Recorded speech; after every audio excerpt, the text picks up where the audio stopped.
নিভৃত পল্লীর ছায়া ঢাকা এই টুঙ্গিপাড়া গ্রামে এক সন্ধ্যা রাতে একটি সম্ভ্রান্ত মধ্যবিত্ত মুসলিম পরিবারের গৃহ প্রাঙ্গণে আনন্দ কোলাহলে মুখরিত হয়ে উঠেছিল একটি শিশুর জন্ম উপলক্ষে।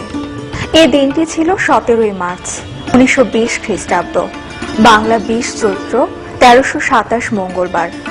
পৃথিবীর আলোয় দু চোখ মেলে তাকানো মুহূর্ত থেকে এই শিশুটিকে তার বাবা মা খোকা নামে ডাকতে শুরু করেন। তাদের দেওয়া প্রকৃত পুরো নাম শেখ মুজিবুর রহমান, পিতা শেখ লুৎফুর রহমান ও মাতা শেখ সাহেরা খাতুন। শেখ মুজিবের লেখাপড়া স্বগৃহে শুরু হলেও পিতা শেখ লুৎফুর রহমান মুজিবকে নিজ তত্ত্বাবধানে লেখাপড়া করাবেন, তাই তার নিজ কর্মস্থলে মাদারীপুরে নিয়ে যান এবং সেখানে ইসলামিয়া হাই স্কুলে 4র্থ শ্রেণীতে ভর্তি করান। এই সময় শেখ মুজিবের জীবনে এক মস্ত বড় দুর্ঘটনা ঘটে। তিনি বেরি রোগে আক্রান্ত হন। এই রোগে তার চোখে ছানি পড়ে যায়। মাদারীপুর ও তার আশেপাশের কোনো চিকিৎসককে দিয়ে সুফল না পাওয়ায় অবশেষে তাকে কলকাতা মেডিকেল কলেজে ভর্তি করানো হয়। সেই থেকে চিকিৎসকের পরামর্শে তিনি চশমা পরতে শুরু করেন। শৈশবকাল থেকেই মুজিবের খেলাধুলার প্রতি প্রবল আকর্ষণ ছিল। ফুটবল খেলায় তিনি বেশ পারদর্শী হয়ে ওঠেন। ভলিবল খেলাতেও তার বেশ আগ্রহ দেখা যেত। শেখ মুজিবের ছাত্রাবস্থায় গোপালগঞ্জের মিশন স্কুলে 1938 সালের 16 জানুয়ারি বাংলার প্রধানমন্ত্রী একে ফজলুল হক ও তার বাণিজ্য ও পল্লী উন্নয়ন মন্ত্রী হোসেন শহীদ সরোয়ার্দী পরিদর্শনে আসেন। কংগ্রেস মন্ত্রীদের আগমনে বাধার সৃষ্টি করে। শেখ মুজিবুর রহমান ছাত্রদের নিয়ে সংবর্ধনার পক্ষে কাজ করেন। মন্ত্রীদের চলে যাবার পর কংগ্রেস কর্মীদের অভিযোগে তিনি গ্রেপ্তার হন। আবার 1940 সালের সরকারি নিষেধাজ্ঞা অমান্য করে স্কুল কর্তৃপক্ষের বিরুদ্ধে একটি প্রতিবাদ সভা করার কারণে শেখ মুজিবকে গ্রেপ্তার করা হয়েছিল। 1942 সালে শেখ মুজিবুর রহমান প্রবেশিকা পরীক্ষায় পাশ করেন। পরবর্তী শিক্ষা জীবন শুরু করেন কলকাতায়। সেখানে ইসলামিয়া কলেজ থেকে বিএ পাশ করেন। সেখানেও কলেজে বিভিন্ন ছাত্র আন্দোলন ও সংগ্রামের সঙ্গে তিনি যুক্ত ছিলেন। পরে ঢাকা বিশ্ববিদ্যালয়ের আইন বিভাগে ভর্তি হন। এদিকে শেখ মুজিব যখন ছাত্র, তখন বিশ্ব রাজনীতি ক্রমেই অস্থির হতে থাকে, যার মধ্যে দ্বিতীয় বিশ্বযুদ্ধ 1945-এর আগস্টে জাপানের হিরোশিমা ও নাগাসাকিতে মার্কিনীদের বোমা নিক্ষেপ, ভারতের মহান নেতা গান্ধীজির সাথে ইংরেজদের দফায় দফায় বৈঠক, আন্দোলন ও অবশেষে 1947-এর মধ্য আগস্টে ভারত ভাগ হয় ও ইংরেজ শাসনামলের এর সমাপ্তি হয়। বিষয়গুলোকে খুব গভীরভাবে খেয়াল করেন এবং কোনো সময় ছাত্র আন্দোলনের মাধ্যমে সক্রিয়ভাবে অংশ নেন তৎকালীন তরুণ ছাত্র নেতা শেখ মুজিব।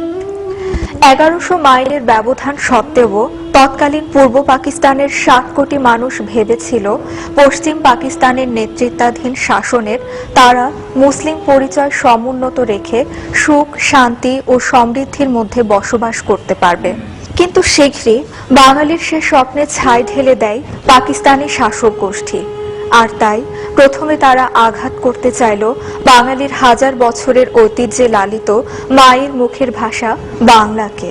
তরুণ ছাত্র নেতা শেখ মুজিবের উপর পাকিস্তানি পুলিশের কড়া নজর ছিল, কারণ তারই পরামর্শে এবং সাংগঠনিক তৎপরতায় 1948 সালের ছাত্রকর্মী সম্মেলনে গঠিত হয়েছিল ছাত্রলীগ। 1948 সালের 11 মার্চ রাষ্ট্রভাষা বাংলার দাবিতে হরতাল ডাকা হয়েছিল। ফলে সরকার 144 ধারা জারি করেন। শেখ মুজিব সচিবালয়ের সামনে ছাত্রদের সংগঠিত করে 144 ধারা ভেঙে বিক্ষোভ করার সময় প্রথম গ্রেপ্তার হন।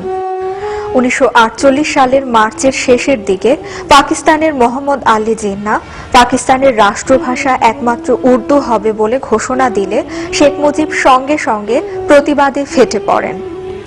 ঢাকা বিশ্ববিদ্যালয়ের 4র্থ শ্রেণীর কর্মচারীদের দাবি দেওয়া সমর্থন ছাত্রদের উপর কর্তৃপক্ষের অন্যায় আচরণের প্রতিবাদে 1948 সালের 20 এপ্রিল হরতালের সময় অবস্থান ধর্মঘটের কর্মসূচি থেকে তাকে গ্রেপ্তার করা হয়। তিনি 1949 সালের 27 জুলাই মুক্তি পান। জেল থেকে বের হয়ে শেখ মুজিব তার দায়িত্ব গ্রহণ করেন। মাত্র কয়েক মাসের মধ্যে বিভিন্ন জেলা ও মহকুমা পর্যায়ে সাংগঠনিক কমিটি গঠন করে ফেলেছিলেন।